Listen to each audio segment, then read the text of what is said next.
വലിയ ചായ. ആ താങ്ക് യു. പുതിയ ജോലി എങ്ങനെയുണ്ട് വലിയ? കുഴപ്പമില്ല കല്യാണി, പഴയ കമ്പനിയെക്കാട്ടി ബെറ്ററാ.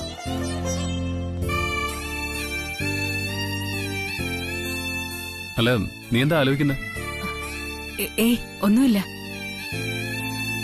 ഇതുവരെ സ്വന്തം കമ്പനികളുടെ MD ആയിരുന്ന ആള് ഞാൻ കാരണം വേറൊരു തൊഴിലാളിയായിട്ട്. അതിനെന്താ, ഇതാണ് ജീവിതം. ഏത് സാഹചര്യമാണെങ്കിലും അതിനോട് പൊരുത്തപ്പെടാൻ ശ്രമിക്കണം. അപ്പൊ പിന്നെ പ്രശ്നങ്ങളൊന്നും ഉണ്ടാവില്ല. പുതിയ പുതിയ സാഹചര്യങ്ങളൊക്കെ അറിയുന്നതും അതിനോട് പൊരുത്തപ്പെട്ടു പോകുന്നതൊക്കെ ഒരു ത്രില്ലല്ലേ കല്യാണി? യാതൊരു ടെൻഷനും കൂടാതെ ഏൽപ്പിച്ച ജോലികൾ മാത്രം ചെയ്യാം. അതിന്റെ ഒരു സുഖം ഞാൻ ഇപ്പോഴാണ് അറിയുന്നത്.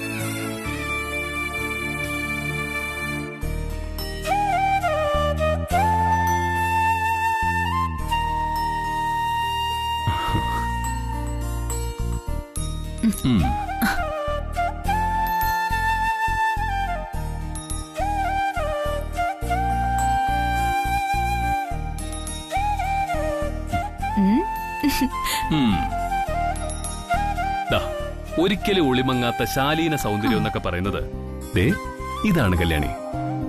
അമ്പിളിക്കല പൂത്ത രാവിൽ വിടർന്ന ആമ്പൽ പൂ പോലെ, തുളസിച്ചെടികൾക്കിടയിൽ വിടർന്ന ഒറ്റ മന്ദാരം പോലെ, വേലിപ്പടർപ്പുകൾക്കിടയിൽ വിടർന്ന കന്നിച്ചെമ്പരത്തി പോലെ.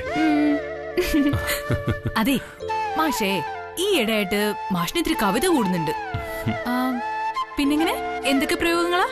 കന്നിച്ചെമ്പരത്തി, ഒറ്റ മന്ദാരം, പിന്നെ പിന്നെ പിന്നെ കല്യാണി, ഇത് കവിതയല്ല, ഞാൻ പറഞ്ഞത് സത്യമാ. അതൊക്കെ പോട്ടെ. വല്യൂഞ്ഞേ, ഇന്ന് ഞാൻ തന്ന പൊതിച്ചോറ് കഴിച്ചോ? കഴിച്ചില്ലേ? കഴിച്ചില്ലെന്നോ? പുതിയ കമ്പനിയും പുതിയ ജോലിയൊക്കെ ആണെങ്കിലും പൊതിച്ചോറിന്റെ ടേസ്റ്റിന് ഒരു മാറ്റവുമില്ല. ഒരു തരി ബാക്കി വെക്കാതെ കഴിച്ചു.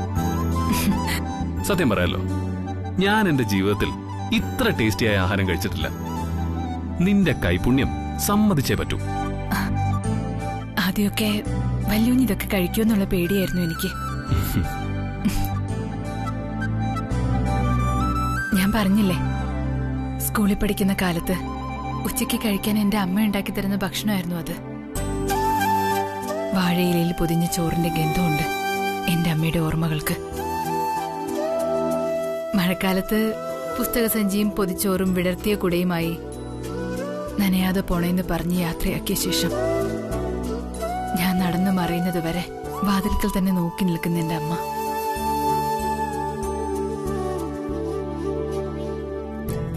വിഷമിക്കാതെ കല്യാണി, അമ്മയെന്ന് പറയുന്നത് വെറൊരു വികാരമല്ല, വിലയിടാനാവാത്തതും വിവരിക്കാനാവാത്തതുമായൊരു സത്യമാണ്.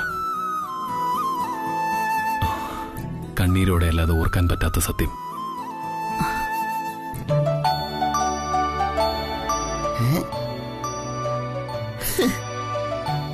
ഈ വണ്ടിയൊക്കെ ഇപ്പോഴും ഉണ്ടോ?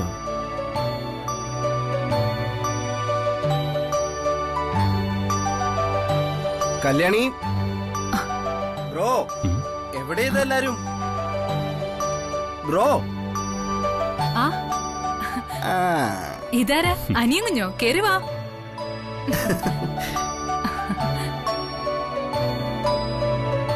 ഇതെന്താ ഈ രാത്രിയില്? അതെന്താ, എനിക്ക് രാത്രിയിൽ ഇങ്ങോട്ട് വന്നൂടെ? എന്റെ ബ്രോയി ഏട്ടത്തിൽ താമസിക്കുന്ന സ്ഥലമായത്, അതുകൊണ്ട് രാത്രിന്നോ പകലില്ലാതെ എനിക്ക് എപ്പോ വേണമെങ്കിൽ വരാം. അയ്യടാ, കല്യാണി ഒരു സാധാരണ ചോദ്യം ചോദിച്ചേന് നീ ഇങ്ങനെ ചോദിക്കേണ്ട കാര്യമൊന്നുമില്ല. ഓ അല്ല ബ്രോ, ഇത് പുറത്തൊരു സ്കൂട്ടർ എടുക്കുന്നേ? അപ്പോ രാവും പകലും നോക്കാതെ ഇവിടെ വരുന്ന അനിയും കുഞ്ഞ് ആ കാര്യം അറിഞ്ഞില്ല. വല്യ കുഞ്ഞ് വാങ്ങിയ സ്കൂട്ടറാ അത്. ബ്രോ വാങ്ങിയ സ്കൂട്ടറോ? ഞാൻ വാങ്ങിയതൊന്നുമല്ല. മുംബൈന്ന് ഞാൻ തിരിച്ചു വന്നപ്പോ ചേച്ചി അനിയനും കൂടി എനിക്ക് സർപ്രൈസ് തന്നത് ആ സ്കൂട്ടർ. അനിയുഞ്ഞെ നല്ല സ്കൂട്ടറാ, 8000 രൂപയ്ക്ക് വാങ്ങിയതാ. വല്യൂഞ്ഞ് ഇതില് ഇപ്പൊ ജോലിക്ക് പോണേ. സ്റ്റാർട്ടാക്കുമ്പോ നല്ല സൗണ്ടും നല്ല ഹോണും ഒക്കെയാ, നല്ല സ്പീഡും ഉണ്ട്.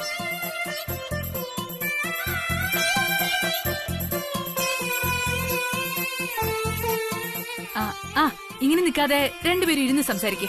ഞാൻ പോയി കാപ്പി എടുത്തിട്ട് വരാം. ഏയ് ഇരിക്കുന്നില്ല കല്യാണി, അവിടെ നിന്നപ്പോ ബ്രോയെ ഒന്ന് കാണണം തോന്നി. അതാ നന്ദനെ പോലും കൂട്ടാതെ ഞാൻ ഇങ്ങോട്ട് വന്നേ. അല്ല, ബാംഗ്ലൂരിലുള്ള മീറ്റിംഗ് ഒക്കെ എങ്ങനെ ഉണ്ടായിരുന്നു? ആ, നന്നായിരുന്നു. നീ എന്താ പെട്ടെന്ന് മൂഡ് ഓഫ് ആയതുപോലെ? Anything wrong? ഏയ്, ഒന്നുമില്ല. അങ്ങനെ ഒന്നുമില്ല എന്ന് പറഞ്ഞ് ഒഴിമാറണ്ട. ഈ രാത്രിയിൽ ഇവിടെ വന്നതിന് എന്തോ ഒരു കാരണമുണ്ട്. ഏയ്, ഞാൻ പറഞ്ഞില്ലേ ബ്രോ, ബ്രോയെ ഒന്ന് കാണണം തോന്നി. കണ്ടു, സന്തോഷായി. ബ്രോ, എനിക്ക് ഒരുപാട് മെയിലിന് റിപ്ലൈ കൊടുക്കാണ്ട്. ഞാൻ അങ്ങോട്ട് ഇതെന്തൊരു പോക്ക? ബ്രോയെ കാണാൻ വന്നിട്ട് ഒരു ഗ്ലാസ് കാപ്പി എടുക്കുന്ന സമയം വരെയെങ്കിലും ഒന്ന് കണ്ടോണ്ടിരിക്കേ. അനിയുഞ്ഞെ വേണ്ട കല്യാണി, പോട്ടെ. കമ്പനി കാര്യങ്ങളൊക്കെ ഒറ്റയ്ക്ക് ആയതുകൊണ്ട് അരവിന്ദിന് ഒരുപാട് ജോലി തിരക്കുണ്ടാവും. അനിയന് എന്തോ പറ്റിയതുപോലെ. പറ്റിയതെന്താണെന്ന് ഞാൻ പറയാം. വില കൂടിയ കാറുകളിൽ മാത്രം സഞ്ചരിച്ചിരുന്ന ഞാനിപ്പോ ആ സ്കൂട്ടറിൽ പോകുന്നെന്ന് അറിഞ്ഞത് എന്റെ അനിയന്റെ പ്രശ്നം. അവനത് പെട്ടെന്ന് ഉൾക്കൊള്ളാൻ കഴിയില്ല കല്യാണി.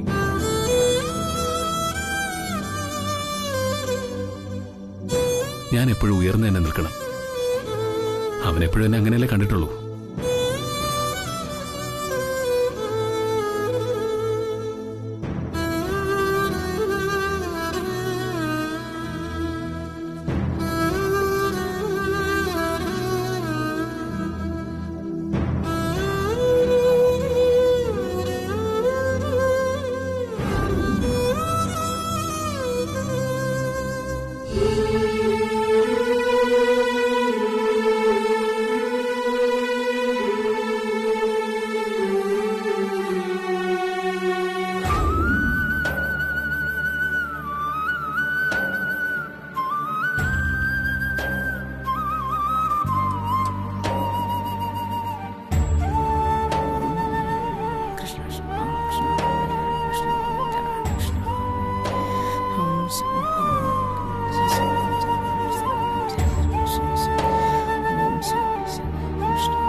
ഭഗവാനെ,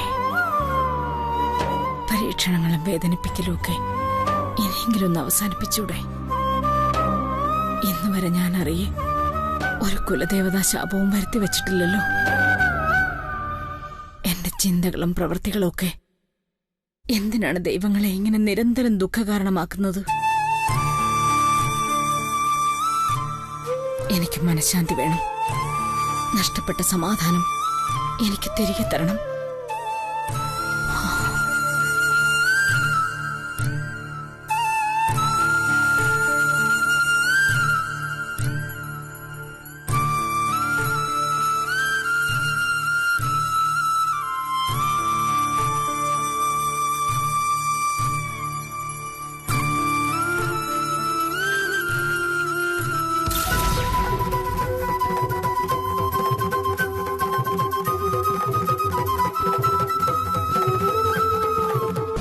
ഈശ്വരാ, എന്താ ഇത്? ഇതൊക്കെ ദുസ്സൂചനകളാ. എന്നോടുള്ള പരീക്ഷണം അവസാനിപ്പിക്കാറായില്ലേ നിനക്ക്? കുടുംബ പാരമ്പര്യം കാക്കാനെ നിലകൊണ്ടിട്ടുള്ളൂ. കുലദേവതകളുടെ അന്തിത്തിരി മുടങ്ങരുതെന്നേ ആഗ്രഹിച്ചിട്ടുള്ളൂ. സർവവും അവിടുത്തെ തീരുമാനം.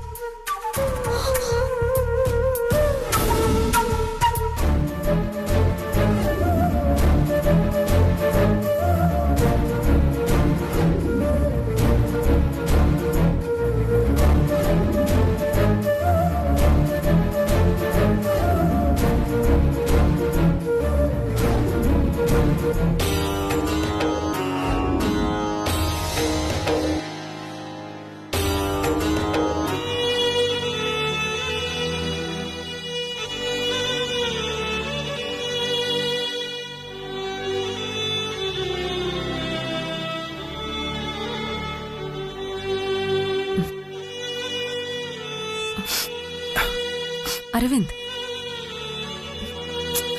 എന്താ അരവിന്ദ്, എന്ത് പറ്റി? നീ ആകെ ടെൻസ്ഡ് ആണല്ലോ. ആനന്ദിനെ കാണാൻ പോയതല്ലേ? അങ്ങോട്ട് അങ്ങോട്ട് പോവാണെന്ന് പറഞ്ഞിരുന്നെങ്കിൽ ഞാനും വരുമായിരുന്നല്ലോ. എന്താ നിന്റെ ബ്രോ എന്തെങ്കിലും പറഞ്ഞോ? ഇല്ല. പിന്നെ എന്താ നിന്റെ ഈ ടെൻഷൻ?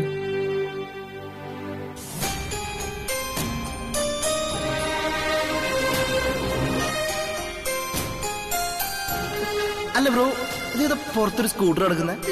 വല്യൂഞ്ഞി വാങ്ങിയ സ്കൂട്ടർ അത്. സ്റ്റാർട്ടാക്കുമ്പോ നല്ല സൗണ്ടും നല്ല ഹോണൊക്കെയാ, നല്ല സ്പീഡും ഉണ്ട്.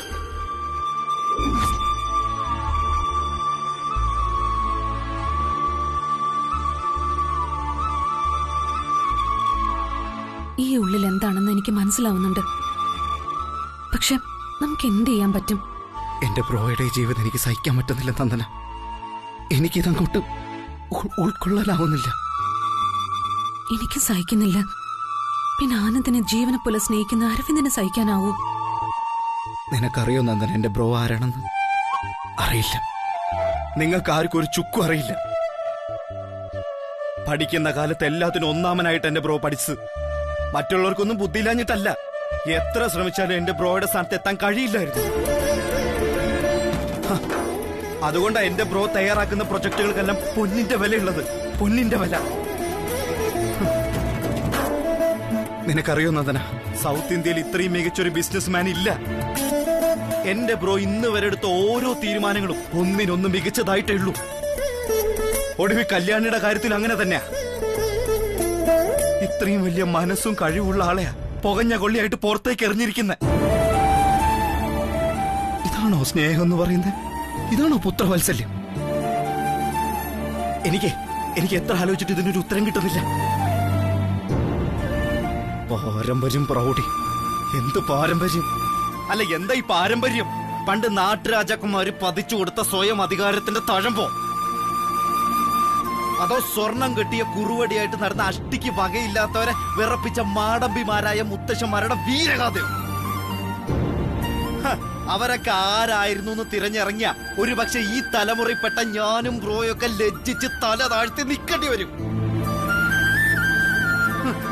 പാരമ്പര്യം മണ്ണാങ്കട്ട. എടീ, നിഷ്കളങ്കയായിട്ടുള്ള ഒരു പെൺകുട്ടിയെ ഇഷ്ടപ്പെട്ട് കല്യാണം കഴിച്ചതിന്റെ പേരില് തകർന്നടിയുന്ന ഒരു ചീട്ടു കൊട്ടാരമാണോ ഈ ഉയർത്തിക്കൊണ്ടു നടക്കുന്ന പാരമ്പര്യം? അങ്ങനെയാണെങ്കിലേ അത് തകർന്നടിയട്ടെ. ആരഭിമാനത്തിന് വേണ്ടി അതെടുത്ത് തലയിലെടുത്ത് വെച്ചിരിക്കുന്നേ? പാരമ്പര്യം പോലും. ഇനി ഉണ്ടാവുന്ന പരമ്പര ഇതെല്ലാം നിലനിർത്തുന്ന എന്തത്ര ഉറപ്പ്? തറവാടിത്തത്തിന്റെയും പാരമ്പര്യത്തിന്റെയും പേരിൽ തോന്നിയ അപമാനമാണെങ്കിലേ ഈ പറഞ്ഞ തറവാടിത്തം നിനക്കുണ്ടല്ലോ. എന്റെ ബ്രോ ഒരു ഡ്രൈവറുടെ മകളെ കല്യാണം കഴിച്ചപ്പോ ആ അപമാനം നിനക്ക് തോന്നിയില്ലല്ലോ. അതിന് കാരണം നിന്റെ ഉള്ളിലെ നന്മയാണ് നന്ദന. ആ നന്മയാണ് ഈ തൃച്ചംബരത്തുള്ളവർക്ക് ഇല്ലാതെ പോയത്. എല്ലാവരുടെയും കാഴ്ചപ്പാടുകൾ ഒരുപോലെ ആവണമെന്നില്ലല്ലോ അരവിന്ദ്. സൗകര്യത്തിനനുസരിച്ച് മാറുന്നതല്ല കാഴ്ചപ്പാട്. അതിന് പേര് വേറെ നന്ദന. ഈ പറഞ്ഞ അമ്മ അച്ഛനെ എന്തിന് നിന്റെ ജീവൻ വരെ രക്ഷിച്ചതാ കല്യാണി. അതൊക്കെ ഒരു സുപ്രഭാതത്തിലും എങ്ങനെ മറക്കാൻ സാധിക്കുന്നവർക്ക്? എനിക്ക് കല്യാണി ഇല്ലെങ്കിൽ എനിക്ക് പ്രിയപ്പെട്ടവളായി നിന്നെ കിട്ടുമോ? ഞാനതൊന്നും മറക്കില്ല. എനിക്കതൊന്നും മറക്കാനും സാധിക്കില്ല. നന്ദികേടിന്റെ മറ്റൊരു പേരല്ല തറവാടിത്തം. എന്താ അരവിന്ദ്, നീ ഇങ്ങനെ എന്നോട് സംസാരിച്ചിട്ട് എന്താ പ്രയോജനം? നിനക്കതുകൊണ്ട് മനസമാധാനം കിട്ടുമെങ്കിൽ ആയിക്കോ, ഇല്ലെങ്കിൽ മതിയാക്ക്, നിർത്ത്. വെറുതെ പരസ്പരം അറിയാവുന്ന കാര്യം വീണ്ടും ചവച്ചിട്ട് എന്താ കാര്യം? എന്താ മോളെ കാര്യം? ഇവനെന്തിനാ ഇങ്ങനെ ഒച്ച ഉണ്ടാക്കുന്നത്? അത് അരവിന്ദ് ഇപ്പൊ ആനന്ദിനെയും കല്യാണിയും കാണാൻ ഔട്ട് ഹൗസ് വരെ പോയി. അപ്പോ ആനന്ദ് വാങ്ങിയൊരു സ്കൂട്ടർ കണ്ടു. ഒരു പഴയ സ്കൂട്ടറാ. അത് അരവിന്ദിന് വല്ലാതെ ഫീലായി. അതിനിപ്പോ എന്ത് ചെയ്യാൻ പറ്റും? നിസ്സഹായരായി നോക്കി നിൽക്കാനല്ലാതെ നമുക്കൊന്നും ചെയ്യാനില്ല. ഓ, അപ്പൊ അച്ഛനും കൈയൊഴിയാണ്. ഇതിനൊരു പരിഹാരം വേണ്ട അച്ഛാ? മോനെ, നിങ്ങളുടെ അച്ഛനായ ഞാനും ഉള്ളു പൊള്ളി നിൽക്കുക. എനിക്ക് സഹിക്കാൻ കഴിഞ്ഞില്ല. നട റോഡിൽ പുലിവെയിലത്ത് എന്റെ മകൻ സ്കൂട്ടർ സ്റ്റാർട്ടാക്കാൻ പാടുപെടുന്ന കാഴ്ച ഞാനും അകലെ നേരിട്ട് കണ്ടതാ. എന്നെക്കാളേറെ വിഷമിച്ചത് അകലെയാണ്. ഒരു തുരുമ്പ് പിടിച്ച സ്കൂട്ടർ. തുരുമ്പ്? തുരുമ്പ് പിടിച്ചത് ആ സ്കൂട്ടറിനല്ല, ഈ പറയുന്ന അമ്മയുടെ മനസ്സിന്. കുറ്റപ്പെടുത്താൻ നിനക്ക്, എന്നാൽ അവളുടെ മനസ്സ് കിടന്ന് പടയുന്നത് കാണുന്നത് ഞാനാണ്. അച്ഛൻ ഇങ്ങനെ അമ്മയെ ന്യായീകരിക്കുന്നുണ്ട്, കാര്യങ്ങൾ ഇങ്ങനെ ഗുരുതരാവുന്നേ. അമ്മയുടെ പുത്രവാത്സല്യത്തെ കുറിച്ച് അച്ഛൻ കുറെ വാചാലായിട്ട് സംസാരിക്കാറുണ്ടല്ലോ. ഇത്രയ്ക്ക് പുത്രവാത്സല്യമുള്ള അമ്മയ്ക്ക് ഈ ഒരു ചെറിയ തെറ്റിന് എന്റെ ബ്രോയോട് ക്ഷമിച്ചൂടെ? ഇത്രയ്ക്ക് ഭീകരമായിട്ട് എന്ത് തെറ്റാ എന്റെ ബ്രോ ചെയ്തത്? അരുൺ, മക്കളുടെ വികാരങ്ങളെ മാനിക്കുന്ന അച്ഛനാണ് ഞാൻ. ആനന്ദ് കല്യാണിയെ വിവാഹം കഴിച്ചത് തെറ്റാണെന്ന് ഞാൻ പറഞ്ഞിട്ടില്ല. നീയും നന്ദനെയും പറഞ്ഞിട്ടില്ല. അതിനെ അനുകൂലിക്കുകയേ ചെയ്തിട്ടുള്ളൂ. പക്ഷേ അഖിലയ്ക്കത് ഉൾക്കൊള്ളാനോ അംഗീകരിക്കാനോ ഇതേവരെ സാധിച്ചിട്ടില്ല. അമ്മ ഇത് ഉൾക്കൊണ്ട് വരുമ്പോ എന്റെ ബ്രോയുടെ ജീവിതങ്ങൾ അവസാനിക്കും. അമ്മയ്ക്കിപ്പോൾ ഇളയമ്മ പറയുന്നതാണല്ലോ വേദവാക്യം. ഇളയച്ച ഒരാളെ ഓർത്തിട്ടച്ച, അല്ലെങ്കിൽ എപ്പ ഇളയമ്മനെ ചവിട്ടി പുറത്താക്കി നോക്കിയാൽ മതി. എന്താ ഇത്? എന്താ? എന്റെ അച്ഛനോടല്ലാതെ ഞാൻ എന്റെ വിഷമം മറ്റാരോടാ പറയാ?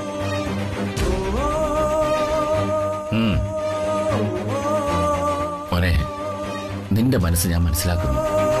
അമ്മ ബ്രോയോട് കാണിക്കുന്ന ഈ സമീപനം എനിക്ക് ഒരിക്കലും അംഗീകരിക്കാൻ പറ്റില്ല അച്ഛാ. പാരമ്പര്യം പ്രൗഢിയൊക്കെ ആർക്കും വാക്കാ പറഞ്ഞോട്ട് നടക്കാം. പക്ഷെ പദവികൾ സ്വയം ഉണ്ടാക്കിയെടുക്കുന്നതല്ലേ.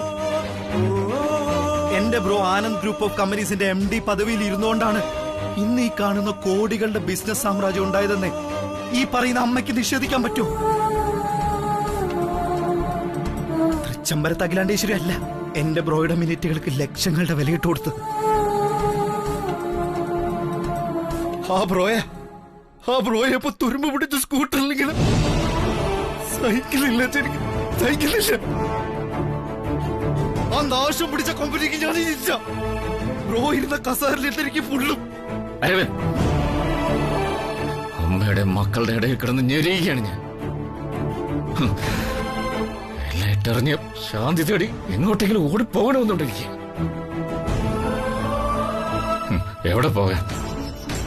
കർമ്മബന്ധങ്ങളുള്ളവന് പരിഹരിക്കാൻ പ്രശ്നങ്ങൾ കിടക്കുമ്പോൾ ഒരിടത്തും ഒരിക്കലും ശാന്തി കിട്ടില്ല. ഒളിച്ചോടാൻ കഴിയില്ല.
എന്റെ മാഷേ, ഈ ഇംഗ്ലീഷ് കണ്ടുപിടിച്ച് എന്നെ തല്ലുകൊല്ലണം. എന്തൊരു പാടാ പഠിക്കാൻ. വല്ലുഞ്ഞു നോക്കിക്കോ, കയ്യിൽ എഴുതിക്കൊണ്ടുപോയോ മറ്റെന്തെങ്കിലും കള്ളത്തരം കാണിച്ചോ ഞാൻ എന്ത് ജയിക്കും. എന്താ മാഷ ഒരു കള്ളനോട്ടം? കല്യാണി, നിന്റെ കാതിലെ ജിമിക്ക് എവിടെ? ദേ ഇതല്ലേ? ഇതല്ല, വേറൊരെണ്ണം ഉണ്ടായിരുന്നല്ലോ ഇതിലും വലുത്. ഓ, അത് ഞാൻ പിണങ്ങുമ്പോഴും വല്യുവിനോട് സംസാരിക്കുന്ന ആ ജിമിക്കല്ലേ? എന്റെ മാഷെ, ഞാനത് ഊരി വെച്ചിരിക്കുക. ഇപ്പൊ ഈ കമ്മല ചേരണേ. ആ കമ്മൽ ഭദ്രമായി സൂക്ഷിച്ചു വെച്ചിട്ടില്ലേ? പിന്നെ ഭദ്രമായിട്ട് സൂക്ഷിച്ചിട്ടുണ്ട്. എവിടെ? ബാങ്കിന്റെ ലോക്കറിലോ?